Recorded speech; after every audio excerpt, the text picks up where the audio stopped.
So as far as injuries go in practice today, Bo Keys, he will not practice. He's sick. And it looks like stomach virus. So Taco won't practice with the ankle, and then Mitch Schwartz won't practice with the back. Alex Okafor will be back at practice. So listen, we look forward to the challenge of playing the Raiders. Know they're a good football team, well coached, and we've got to have a good week of practice. We started today with a walkthrough, and we'll continue on here throughout the week and making sure that we understand the scheme in which we have versus what they show. All right, with that, time's yours. Go first to Adam Teicher. Go ahead, Adam. Hey, Andy, just checking on McCole Hardman and Eric Fisher, since you mentioned Mitch Schwartz as well. Are those guys still on the COVID list? And are they, if not, are they going to be practicing today? No, they will not. Neither one. Neither one. Okay, and if particularly in the case of Fisher, if he couldn't practice all week, but he passes all of his tests and all that and is feeling fine, could he play Sunday? Or I mean, I know he could according to the rules, but does that be something okay with you if he missed practice all week but still played on Sunday? Yeah, listen, I might just take it day by day, but we'll see how that goes and how he feels and everything else. So have I done that before? I've done that, yes, with guys, but we'll just see how everything works out. Go next to Herbie Teope. Go ahead, Herbie. Hey, Coach, good morning.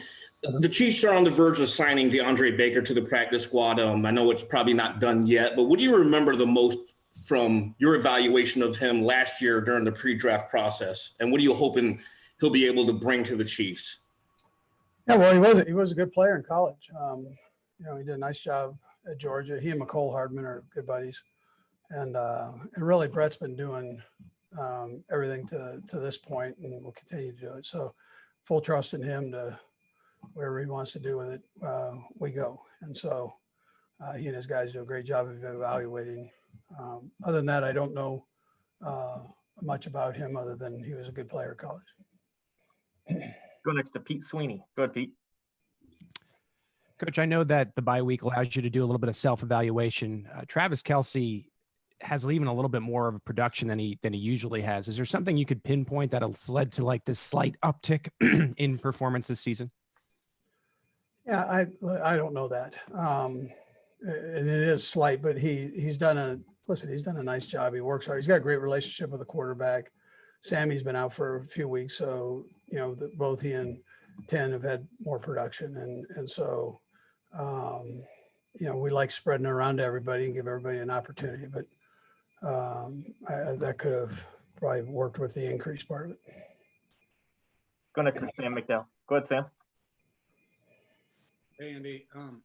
Are you somebody that believes that you learn more?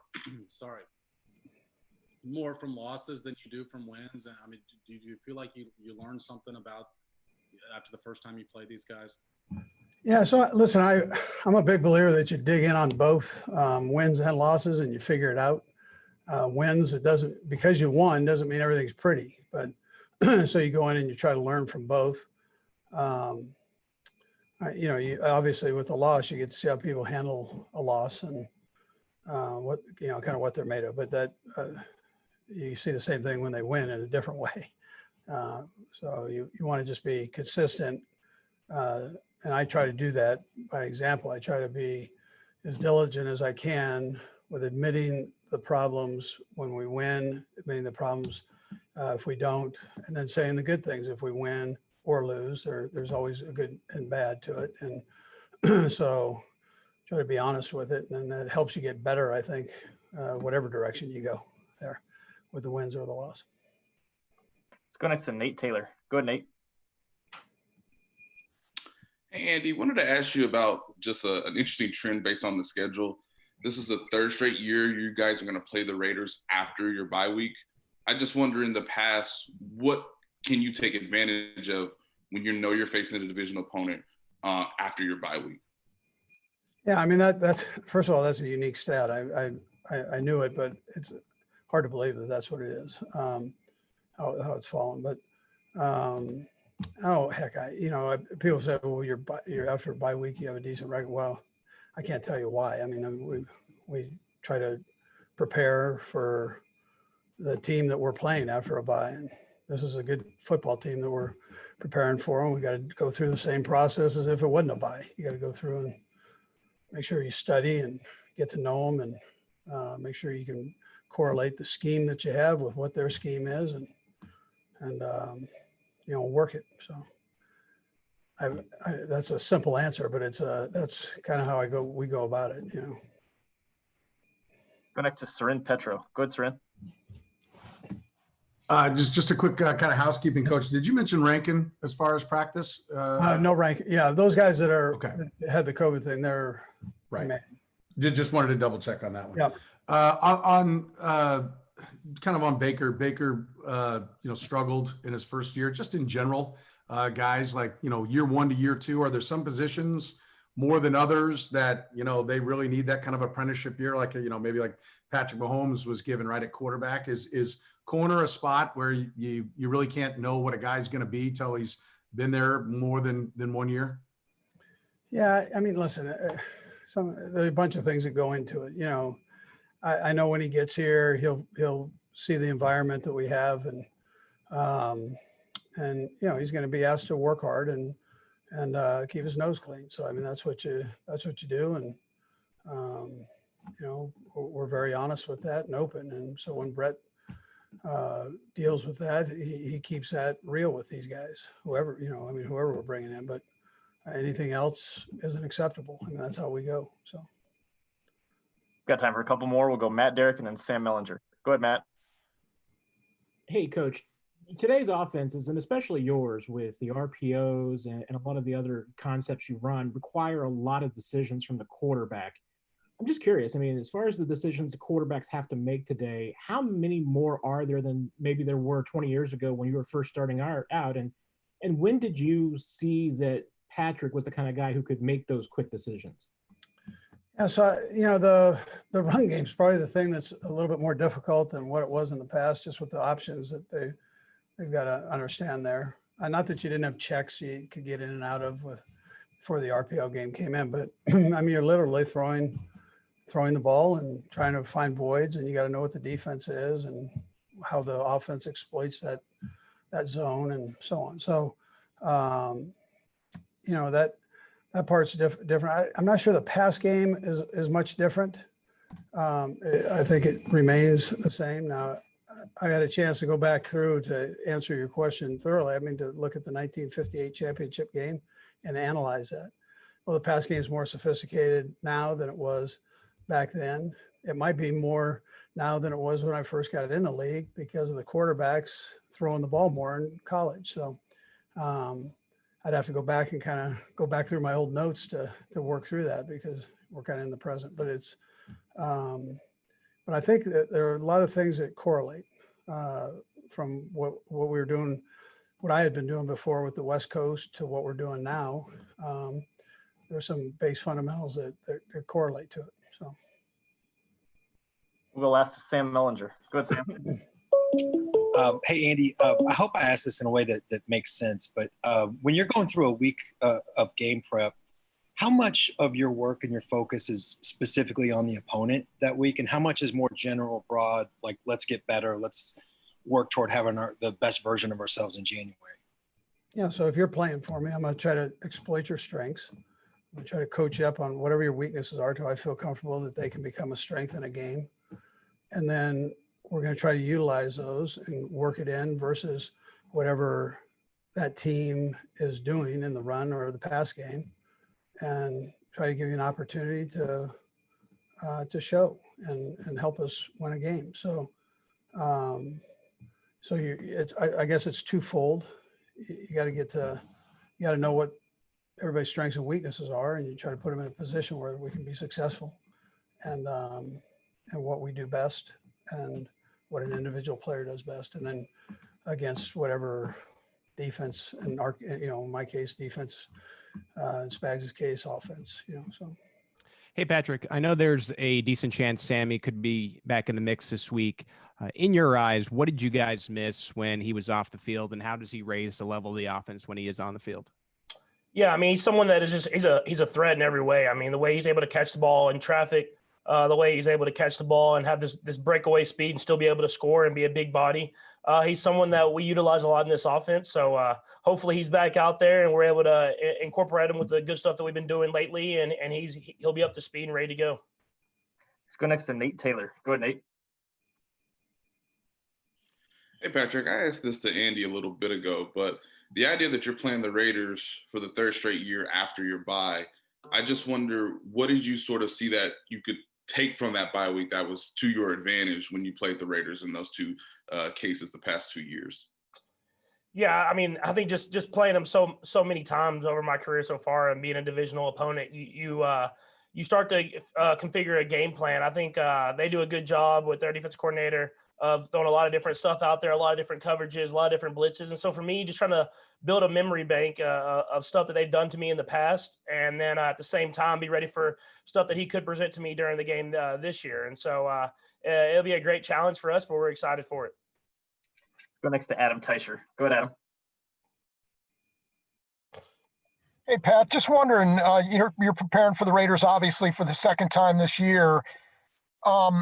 Do you feel like it's any different preparing for a team the second time around, whether you won the first time around or lost the first time around? And Brad, I'll have one quick follow-up. I don't know if it's necessarily different. You prepare the same way. You just have a little bit more of a familiarity with the opponent. Obviously, being a divisional opponent and someone we've played, not too long ago, you understand the things that they did against you in that game. You look back at that game. But at the same time, you have to be prepared for the unscouted look. And so that's what we'll be preparing for as well. Yeah, and obviously that game meant a lot to the Raiders the last time around. They did that victory lap, of course, around the stadium afterwards. Do you feel like you matched their energy looking back on it now? Do you feel like you guys matched their energy that day? Clearly not. I mean, they came out and won the football game, so we'll have to do a better job at that this time, and know that we're playing against a good opponent, and know that we're going to have to give our best shot if we want to come out with the win.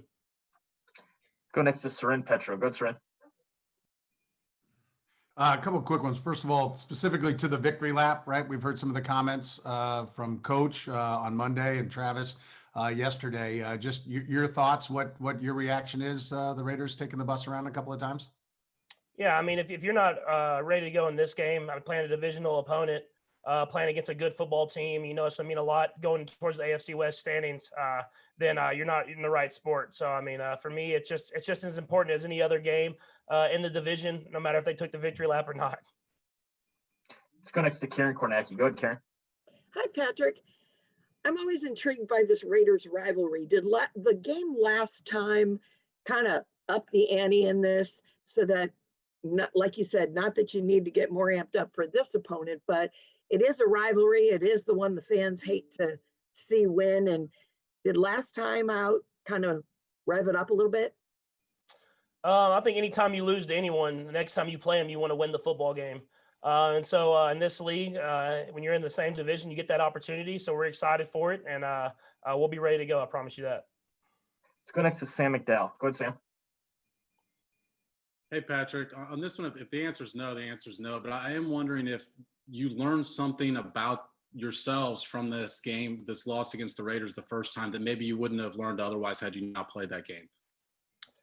Yeah, I think just the loss in general, it showed that we're not going to just show up to the field and win every single football game. We're going to have the mindset that we're going to come with our best effort every single week.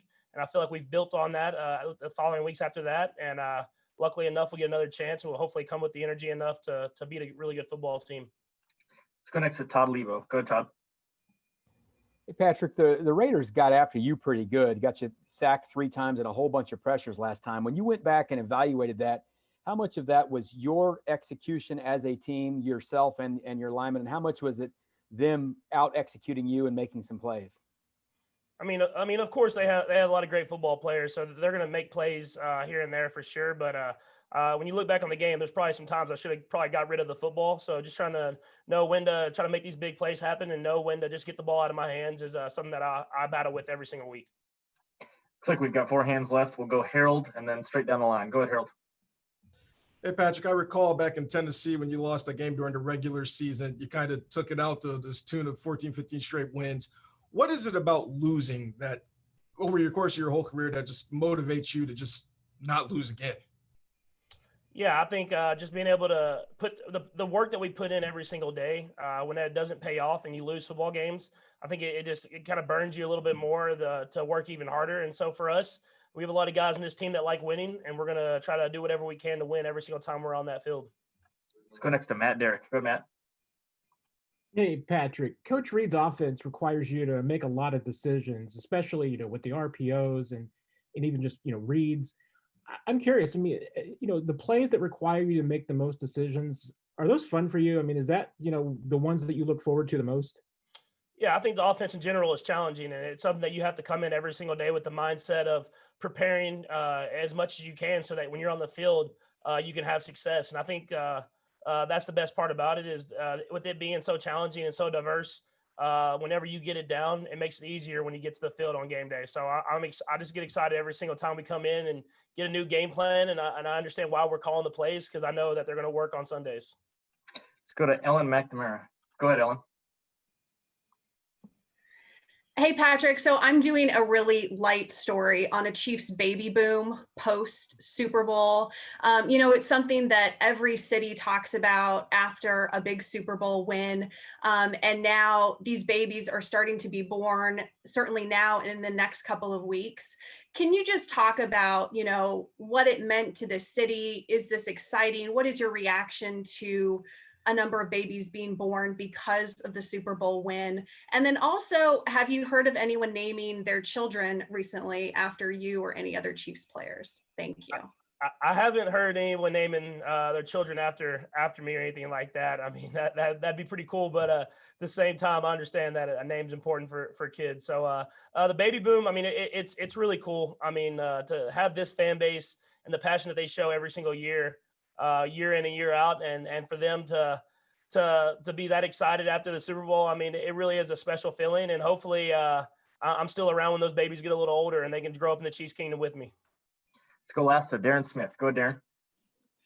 Patrick, I'm not sure if I can top a baby question, but I do want to ask, I do want to give you a little pushback as it relates to, it sounds like you're giving a lot of generalities as it relates to Raiders Week, but individually, personally to you, since you've been with Kansas City for about 4 years, what have you learned about this Raiders-Chiefs rivalry, and what does it mean to you? And then following up on that, I would like to know, obviously during your bye week, I know you talked about watching golf some, and I'm pretty sure you got thoughts on the Masters, but also I know you got a chance to watch some of your future opponents as well, and wanted to know what your thoughts are on some of the upcoming opponents that you have after Sunday night.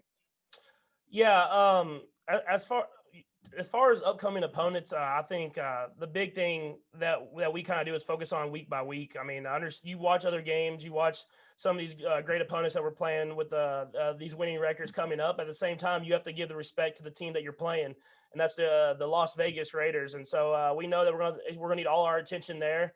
It's a great football team, like you said. I mean, to this fan base and from my time here, I mean, we take it personal playing this game, and so. You want to go out there and win these football games against our division opponents, and we don't like losing the teams twice, so we'll have the right mindset coming out. Go ahead, Karen. Hi, Clyde. How are you? How you doing? You had a taste of the Raiders here in that first game when they came into Kansas City. What do you feel about this rivalry? What have you learned about this rivalry, the intensity of these two teams when they meet on the field?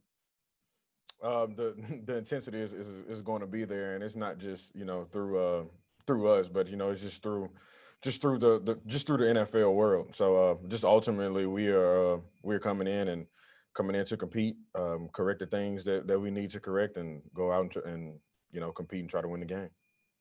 Go next to Pete Sweeney. Go ahead, Pete. Hey, Clyde. With the bye week, probably got a chance to reflect on the first half of the year. What's the biggest thing you've learned so far as a pro, and what would you like to see improved in yourself in the second half? The biggest thing I would say is I learned patience, and that's something that you learn over just the course of life. But different aspect in life, teaches different sets of patience. So I just learned patience and coming into the second half of the season, it's those little things, just being a rookie, just those little small. And I mean, I can pick things from every play or every game, but it's just those little small little knick-knack things that I just have to improve. Let's go next to Nate Taylor. Go ahead, Nate. Hey, Clyde, I kind of want to ask you a question that builds off of what Pete just alluded to, but being patient and understanding both the offense and seeing some of the misdirection and some of the trick plays that you guys have ran, just what's it been like for you to experience that, why you guys run those plays, and what it was like for you to kind of be involved in your touchdown against the Panthers? Just watching everything unfold, throughout the weeks is pretty cool, pretty fun, and just that's the thing with football is building blocks, and that's what kind of stimulates my mind. Just it's a copycat league, and being able to mix and match things to ultimately just throw the league off, and that's what Coach Reid is very big at, and that's what keeps us interested and keeps us wanting to compete, and just knowing that we have all those things and so many weapons, it just gives us that freedom to just go out and have fun. Let's go next to Harold Kuntz. Go ahead, Harold. Clyde, your senior year at LSU, you didn't lose a game, and then or your last year at LSU, I should say, you didn't lose a game, and then obviously you only lost one here with the Chiefs. What did you learn about the makeup of this team after a loss that kind of maybe motivated you even more to, to correct the wrongs? I feel like it was a mindset that I've been having, my entire life after a loss. We flush it and bounce back, and then the next week, as soon as we possibly can, we're back in the playbook trying to see the things that we can improve. But this league is about wins and losses, and once we took that L, take it to the chin, keep it moving, and try to go conquer the next thing ahead of us. Let's go next to Adam Teicher. Go ahead, Adam. Hey, Clyde, just curious what you know about the Chiefs-Raiders rivalry, what you knew about it maybe before you played that game, and was there any kind of different feel during the week or during the game about that? And Brad, I'll have one quick follow-up. I wouldn't say, that we exercised the fact that it was a big rivalry. You just know it's Raiders week. Growing up around football, you kind of know that there is a rivalry, but you really can't put your input on it or really just get the taste of it until you actually play the game and actually play against those guys and actually feel the rivalry feeling. And that's what's about football. Like, the rivalry is between the players and the organization. So you have to kind of be in it to really understand it. Yeah. And I'm sure you're familiar about the Raiders victory lap around the stadium after the game the last time around Arrowhead. You ever done a victory lap around a stadium after a game? No, sir. Usually, we go in and into the opponent's arena, handle our business, and then we leave. It's strictly business. Let's go last to Sarin Petro. Go ahead, Sarin. But I'm curious, talk to coaches about one of the most precious things they have, right, is time and reps and practice. You can have a lot of things you want to get to, but there's only so much time to get there. How's the division of what you work on in practice with the Chiefs maybe different than what you worked on at LSU? Like time spent on plays versus, teaching plays, reps on it. Like how is the practice different, Chiefs versus your college days? I would say this is my job now. So I come in and I'm able to, come in the morning and not go to school in the morning. So the things that I feel like that I would, miss are the things that I need to do. Me being a professional, I work on it when I come in. So I don't think there's been a misstep or anything, or just, the way that I need to be taught. But, I learned a lot in college, just learning how to prepare myself for these situations and just understanding. And, being a professional now, you tend to, you have to learn to do things on your own. So I just do some things on my own, but, just right now I can go upstairs and ask EB or ask Dealing or ask Coach Reid anything to pick their mind. So it's all available there. You just have to take advantage of it. Hey, Chevere, it's good to see you, man. You were pretty hard on yourself following the Jets game on November the 1st. You took to Twitter and you said, hey, I'm in a slump. What made you believe that you were in a slump? And Brad, I'll have another question after that. I'm always hard on myself. I just want to be the best player that I know I can be. So I'm just continuing to try to improve and get better. And and just be one of the best corners in the league by the end of the season. These last 7 games, I got to come out strong and be at my best. Was there anything specific, obviously with the bye week, did you get a chance to break down film and then maybe identify things that you were able to address to hopefully get back jump started? Nah, I just stayed active all throughout the bye week, like working on my feet, working my press technique. So I was just really working on my technique and my game all throughout the bye week, and hopefully I'll be better these last 7 games. I know I will. Let's go next to Nate Taylor. Go ahead, Nate. Hey, Traverse, I have 2 questions as well. My first is, you were one of the best press man coverage guys in the league. Just with your hand injury, how did that impact you once you came back onto the field and then brought out the second one? I was playing with a cast on, so I couldn't really use my left hand how I was supposed to. So, I mean, that hurt me a lot. It hurt me more mentally than anything. But I was still out there giving my all, trying to help the team, just be out there for my teammates because the coaches believed in me, and I believe in myself as well. So, I mean, it hurt me a little bit, but now I feel like I'm finna bounce back real strong these last couple games. And then secondly, a lot of guys are obviously going to be motivated because you're playing the Raiders and obviously what the result was last time. Just how motivating is it for you to maybe, if you are going to get out of the slump, for it to start against the Raiders? I'm already out of the slump, man. The slump, there's over with. I'm already out of the slump. We love playing the Raiders, man. It's a division game. It's a rivalry game. They got us last time, so now we're just gonna come out in this game and be at our best, and hopefully we get our rematch and do what we're supposed to do. Let's go next to Karen Kornacki. Go ahead, Karen. I want to talk to you about this rivalry. To a lot of people, this is like the biggest thing and a great rivalry in the NFL. Do you feel it? Can you tell in practice the last time you played them leading up to the game and now this time? Is it even more amped up? Now, I think every game, we look at every opponent as a big opponent. We look at every game as a big game. We always want to come out and win and do what we're supposed to do every week. So the Raiders, I mean, it's a little extra motivation, but every game, I feel like we're going to come out and just try to win. We've got 3 more. We'll go right down the line. Pete Sweeney, you're up first. Go ahead, Pete. Hey, Travarius, as you go from year to year, I know it seems like maybe a small adjustment to others, but how much of adjustment is it going from the right side to the left side, and how have you felt like you've dealt with it? Me personally, I feel like both sides of the field are the same. It's not much really of a difference to me. Some corners more comfortable playing on the left side because they can break and playing better on the left side. I mean, but I feel like I can play both sides. So I mean, it's not really much of a difference to me. I just try to be at my best either side. Let's go next to Matt Derrick. Go ahead, Matt. Hey, you mentioned the hand and the fracture and playing through that and everything. How does it feel now? And did the bye week come at a good time for you to just get yourself physically ready for the second half of the season? Right now it's kind of still broke. I'll look at the X-rays. It's still a couple cracks and fractures up in there, but the pain level is like way down now. The bye week, it definitely was a help for me. It gave me more time to heal, recover. And I just feel like now I can throw it in there more, be more physical with my hand, and I'm not worried about hurting it as much as I was the first couple of weeks when I did break it. So now I feel like I just got to get out of my mental slump, and physically I feel like I'm where I'm supposed to be right now. We'll go last to Harold Kuntz. Go ahead, Harold. Hey, Mooney, when you faced the Raiders, Henry Ruggs and those guys, they got you for a couple deep balls there. Just kind of as you review film, what are you trying to do to prevent them having the success that they had against you guys in the first match? They made some good plays. They came out on fire. They had a good game plan. It seemed like they had an answer for a lot of the things we was doing. But this week, I mean, I think we're gonna make sure that don't happen again. So we're gonna come out at our best this game. Mooney, we appreciate the time. Thanks for joining us. I appreciate y'all.